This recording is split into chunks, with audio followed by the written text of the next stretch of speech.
Comme dirait Luc, Cracovie c'est... Ah, c'est ma ville préférée de loin de toute l'Europe.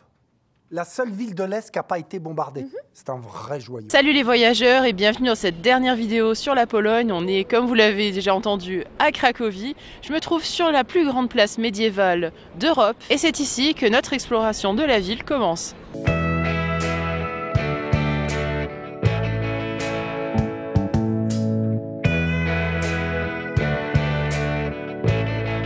Et pile au milieu de la place, il y a ce monument massif. C'est un des monuments historiques les plus importants de la ville. Il est vraiment énorme. Et en faisant le tour, en regardant bien, on peut voir qu'il est vraiment pile au centre de la place. C'est vraiment... c'est complètement dingue. Et en fait, c'est une galerie marchande qui fonctionne toujours aujourd'hui. On y vend des souvenirs principalement. Donc si vous voulez acheter des bijoux avec la pierre d'ambre par exemple, qui provient de Gdansk, comme on vous l'a dit dans notre vidéo.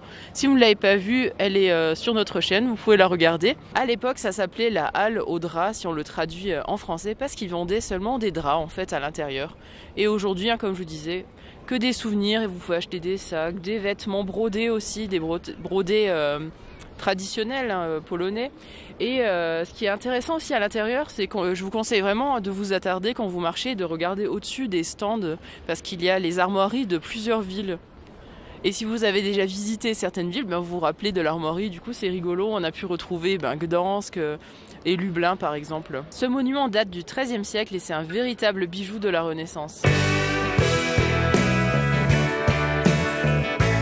Autant vous le dire tout de suite, vous n'allez pas visiter toutes les églises de Cracovie parce qu'il y en a quand même plus de 120. Mais s'il y a au moins une église à retenir, à visiter, c'est bien celle-ci. C'est l'église Saint-Paul et Pierre. Non, c'est l'église Saint-Pierre et Paul. C'est quand même la première église de Cracovie à s'être inspirée de l'architecture baroque de Rome. Déjà à l'extérieur avec les statues est vraiment impressionnant. Mais alors à l'intérieur c'est mind-blowing, c'est incroyable. Vous allez en prendre plein les yeux, c'est sûr. D'ailleurs il y a tellement de détails que vous ne verrez rien sur ce petit extrait vidéo. Et par contre ce qui est intéressant quand même, c'est que déjà c'est gratuit et en fait toutes les églises, j'ai l'impression à Cracovie sont gratuites. Enfin je vais pas dire toutes parce que je les ai pas toutes visitées, mais voilà, en tout cas celle-ci est gratuite. Et il y a surtout des audio-guides. Par contre je ne comprends pas, il y a des audio-guides en anglais, en italien, en roumain, mais il n'y a pas des audio-guides en français. Enfin bon bref, en tout cas à l'intérieur vous avez une crypte avec des tombeaux de personnalités importantes de Pologne que je ne connais pas, dont un poète, peut-être que vous le connaissez. Donc voilà, c'est toujours intéressant à aller y faire un tour. Si vous voulez vous faire une petite balade, vous mettre un petit peu au vert, sortir de la ville et en plus profiter d'une magnifique vue sur Cracovie, je vous conseille de vous rendre au Krakow Mound. En français peut-être Cumulus de Cracow. De toute façon c'est sur la carte, vous pouvez pas le louper. On n'est qu'à 9 minutes en tramway du centre et vous avez du coup une superbe vue sur le centre historique.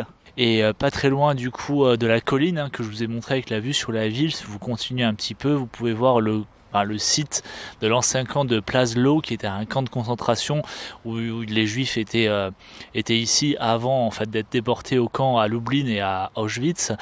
Et là pour le coup c'est vraiment un musée à ciel ouvert. Alors il faut savoir que le camp a été construit sur un ancien cimetière juif qu'ils ont détruit exprès du coup pour construire le camp, et donc vous avez un grand parcours à ciel ouvert où ça retrace en fait l'histoire de la construction, ce qui s'est passé ici. Voilà, un vrai lieu de mémoire.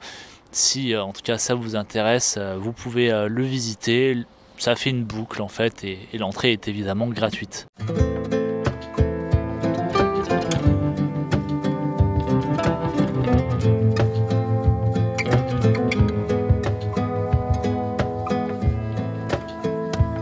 À Cracovie, vous allez retrouver évidemment un immense quartier là où résidait la communauté juive.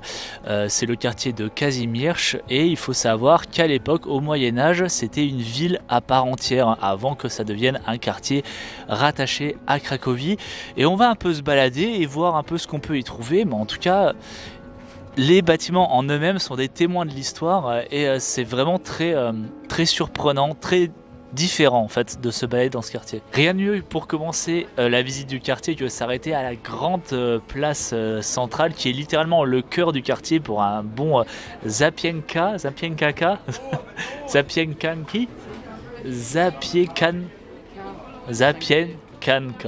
Voilà, qui veut dire littéralement casserole en français, c'est étrange. Et donc c'est une demi-baguette avec une base toujours champignons, fromage. Il y a toujours un topping sauce et puis vous choisissez ce que vous voulez en fait. Il y a plusieurs sortes possibles, il y en a même en version vegan. Celle-là elle est végétarienne et un mélange que on n'a jamais vu en tout cas. Il y a de la pêche, du fromage de montagne, des champignons du coup et des cranberries en fait. Et donc ça, comme on adore le sucré salé, ça va forcément être bon.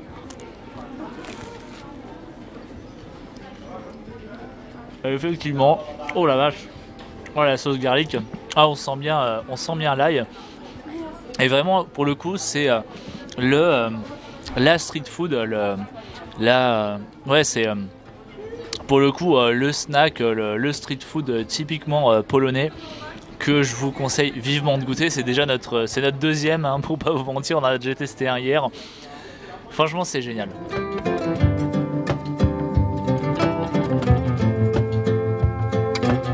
Toujours dans le même quartier, il y a un lieu incontournable à visiter. D'ailleurs, c'est même un lieu de tournage.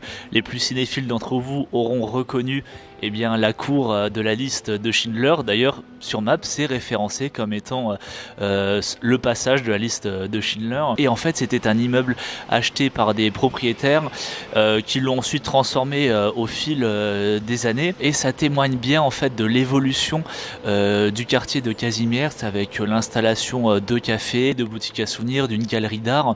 Et vous retrouverez également une exposition à ciel ouvert très intéressante sur la vie du quartier à l'époque et le destin de ses habitants évidemment pendant la Seconde Guerre mondiale. Vous pouvez tomber sur des maisons qui ont un certain passé historique comme celle-ci qui est juste derrière moi. On est juste derrière l'ancienne synagogue et elle appartenait à la famille Bossack depuis 3 générations comme le dit l'inscription. La famille qui a été déportée, en tout cas les derniers descendants qui ont été déportés durant la Seconde Guerre mondiale, et parmi cette famille-là, il y avait Meir Bossack qui faisait partie des noms de la liste de Schindler.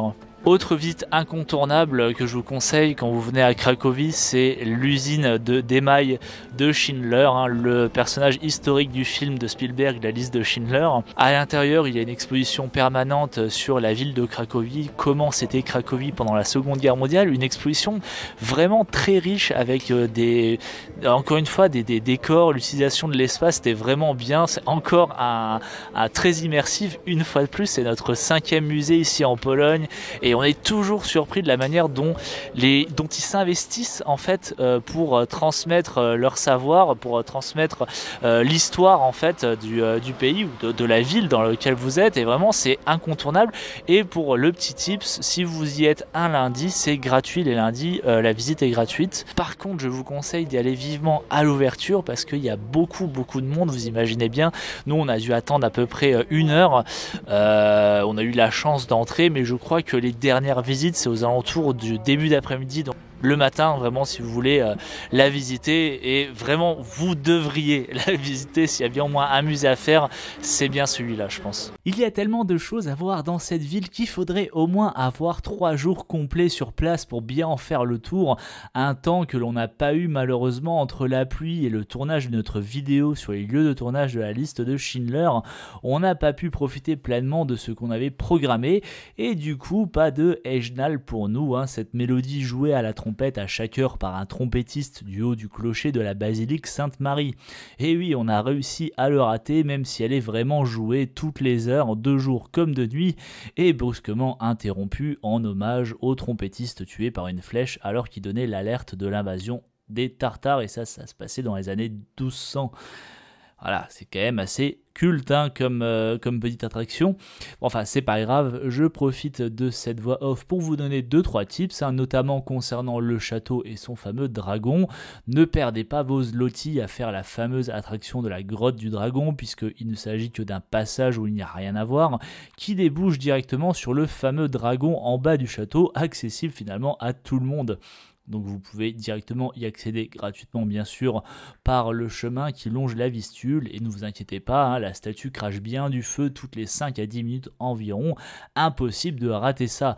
D'ailleurs le dragon c'est vraiment le symbole de la ville, on en trouve partout, même en souvenir, puisque cette créature a vraiment logé dans la grotte sous la colline où se dresse aujourd'hui le château, jusqu'à être débusqué et tué par le prince Cracus à qui l'on doit le nom de Cracovie. Et ne me dites pas dans les commentaires hein, que les dragons n'existent pas, vous n'étiez même pas né au XIIIe siècle. Bon, tant que je parle du château, sachez que le lundi, vous pouvez accéder gratuitement à certaines parties du château. Il suffit de récupérer votre billet à la billetterie. Par contre, je vous conseille de faire la visite le matin parce qu'elle ferme aux alentours de 15 h et que c'est limité à un certain nombre de personnes. Ou au pire, foncez-y directement après votre visite de l'usine de Schindler, ça vous fera 2 visites gratuites dans la même journée, et ça c'est plutôt du bon plan, hein. Qu'est-ce que vous en pensez? Et toujours en parlant bon plan, n'hésitez surtout pas à utiliser les transports en commun.